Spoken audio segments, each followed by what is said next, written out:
We've already heard mentioned several times the famous cast iron guarantee. Sun newspaper, September 2007, if I remember, a cast iron guarantee. No ifs, no buts, no maybes. When it comes to the point, oh, well, of course, but the treaty's been ratified, so there's no point in having a referendum now, is there?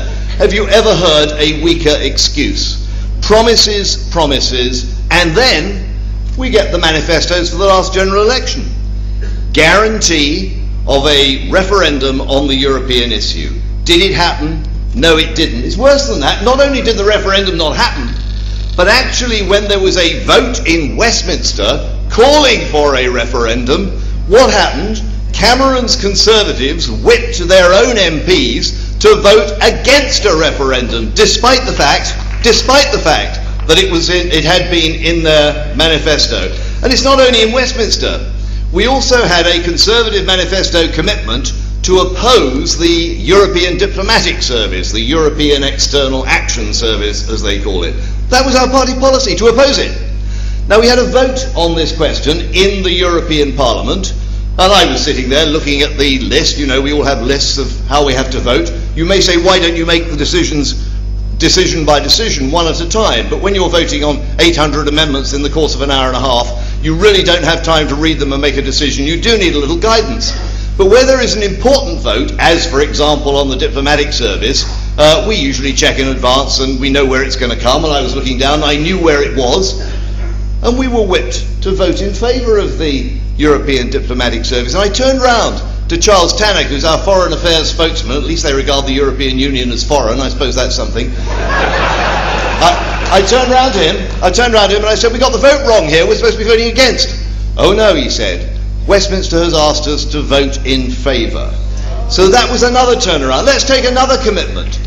When we had the coalition agreement, it was extremely difficult for the Conservative Party and the Liberal Democrats to agree about anything with regard to Europe. There was only one thing.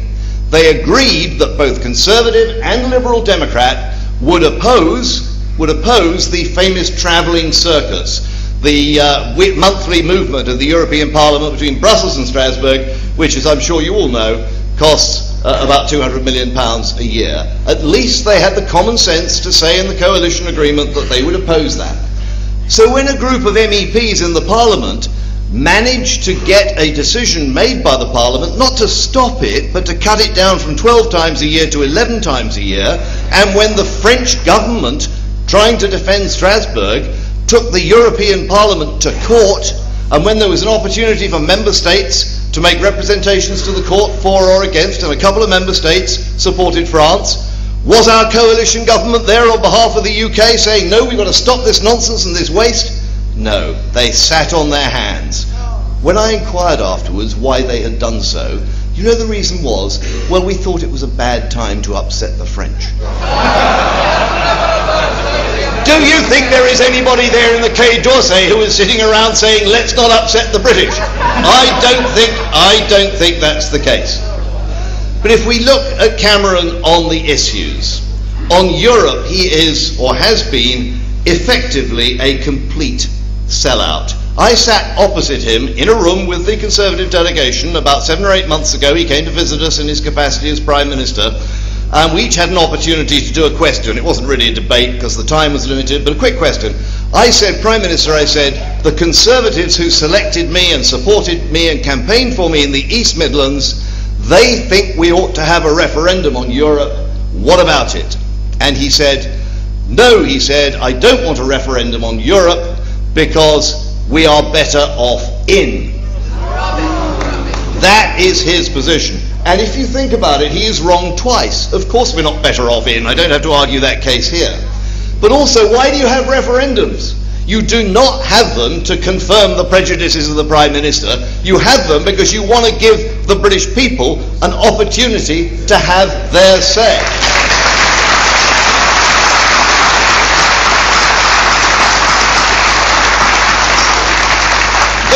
This is a Prime Minister who has told very clearly, his backbenchers that if they support leaving the European Union, if they sign up to Better Off Out, they can remain Conservative MPs, but they will never get promotion, they will never get a hand on the slippery pole. So you've got really good sound guys like Douglas Carswell, who has no hope of ever making any progress through the ranks of the Conservative Parliamentary Party because he believes, as we believe, that we are better off out. But it isn't.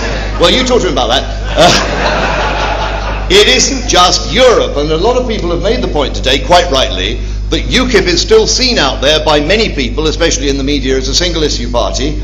And Alexandra was again quite right. She says it's important, in my view, if I can, as a brand new today member of UKIP, if I can offer a word of advice, we do need to think about broadening that out so people stop saying to us in radio interviews, but you're a single issue party. Okay, we're not. Let's take another issue. That is climate and energy. Now, my big issue for the whole of my parliamentary career obviously has been Europe and Britain's position in Europe and getting Britain out. But over the last 5 years or so, a huge issue for me has been the whole question of climate and energy policy. I had a conference in Brussels. I had Lord Lawson, and I had Professor Fred Singer, an American atmospheric physicist, and a group of other luminaries of the climate skeptic campaign, and I had them in Brussels. We had a session there that was very successful, and since then I've been campaigning on this issue. I got a confession to make. I am what the Guardian newspaper calls a climate change denier.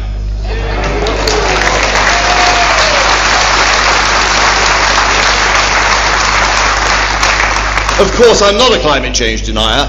Anybody who denies the plain fact that the climate changes would have to be mad. The climate has always changed, it will always change. The question is, why does it change? The reason they call me a denier is because in my personal view, and I'm not a scientist, I used to be a mathematician, I'm not a scientist, but I have read the available research in considerable detail. In my view, human activity has little or no impact on the climate,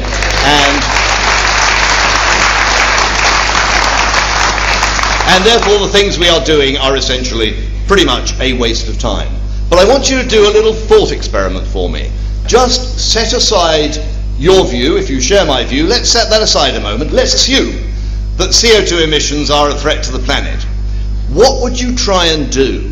What you would try and do is you would say, let us find a way of reducing CO2 emissions as efficiently as possible, as low cost as possible, doing the least possible damage to the economy. That's what you would do. Now the problems start, as so many problems start, of course, with Brussels. Brussels has decided that we're going to have targets for renewables. Well, why renewables? Why not low carbon generation? In which case, nuclear would be on the same level as wind farms. And by the way, as we all know, energy from nuclear power stations is a hell of a lot cheaper. But we don't do that. We actually say, no, we're going to use renewables. Nobody's explained why we use renewables, in preference, say, to other low-carbon technologies, but that's what they say. And I don't need to talk to you about wind farms. We all know what's wrong with them. Recent research is indicating that they probably save almost zero CO2, because as you know, they're intermittent. You have to back them up, usually with gas. Gas run intermittently to back up wind is itself inefficient, generates more CO2 than you need to, and costs more than you need to. And you're building the capacity twice. I say to people who want to build wind farms, you'll need the gas backup capacity. Why not just build the gas and forget about the wind farms? But recently, 100 plus members of Parliament in Westminster wrote to the Prime Minister asking him to reconsider the policy on green energy and green energy subsidies. And he wrote back a letter.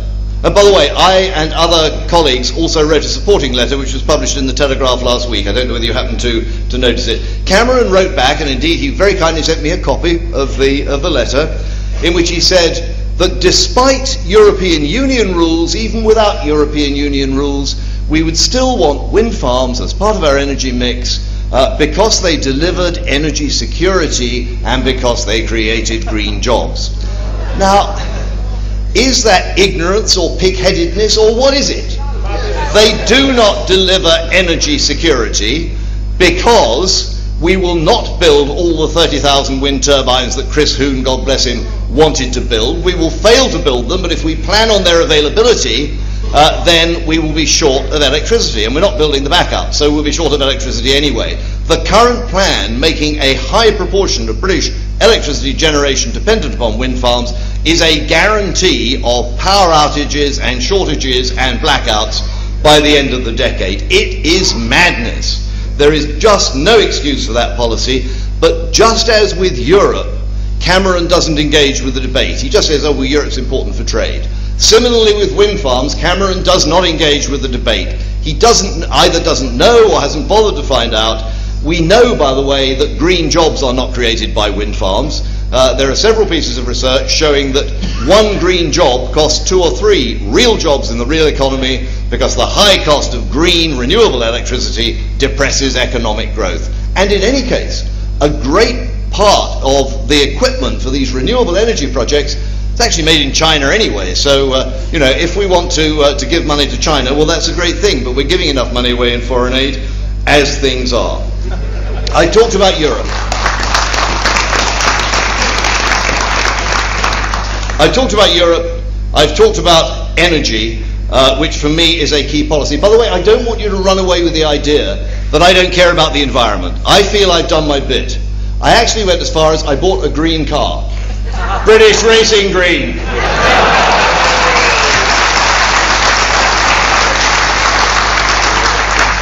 And I enjoyed burning the gas on the way up here from Leicestershire, I tell you. But it's not just those 2 issues, it's a load of other issues. It's defence. I won't go into it because we could talk for half an hour about defence. It's foreign aid, that's been raised already, and I can sense the mood of the meeting. It's immigration that's already been covered. There are a whole load of tax issues where they've got it completely wrong. It's the lack of a growth strategy and a lack of a deregulation policy. It's university admissions, it's grammar schools, it's transport policy. And I got to the stage, ladies and gentlemen, when I said to myself, which bit of Conservative policy do I support? I think IDS is doing some pretty good things with welfare. I think Gove is doing some fairly good things with schools, although the university thing worries me and the grammar schools thing. But on the great, broad picture of policy, I found I was unable to support the Conservative Party, and I think it was at that point that I decided to make a move. But that's my story and that's history. Let's look at the future. Again, we've heard from earlier speakers that there is a change of mood amongst the British public, and that is clear. I think 5 years ago, my colleagues, my Conservative colleagues, were telling me, Helmer, you're obsessed with Europe. Now, you go out and do the research. Ask voters what they think matters. They care about immigration, they care about jobs, they care about health, they care about pensions, they care about education. They don't care about Europe. It's item 12, 13, 14, 15, way down the list.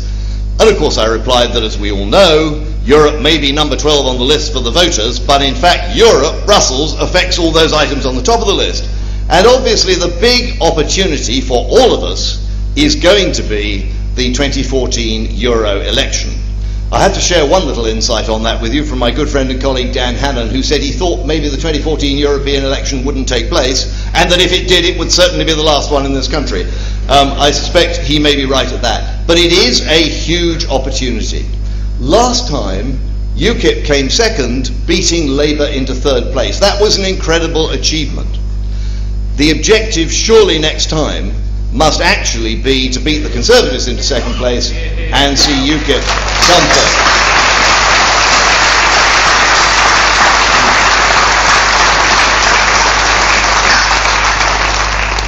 As you know, I was selected and elected by East Midlands Conservatives 3 times over the course of my parliamentary history. They agree with what I am saying. They do not agree with what David Cameron is doing. And I believe, therefore, that I will have a role to play working with you in that campaign to get the UKIP message across. If I can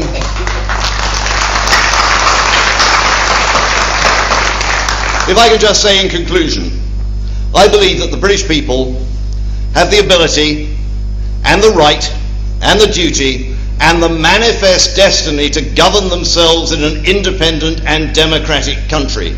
That is where the future is. I was born in the closing years of the Second World War, while Britain was marching on to victory against one of the worst tyrannies of the 20th century, a tyranny, by the way, based in Berlin. I was born into a Britain that was free and independent and democratic. And ladies and gentlemen, all I ask is the right to die in a Britain that is free and independent and democratic.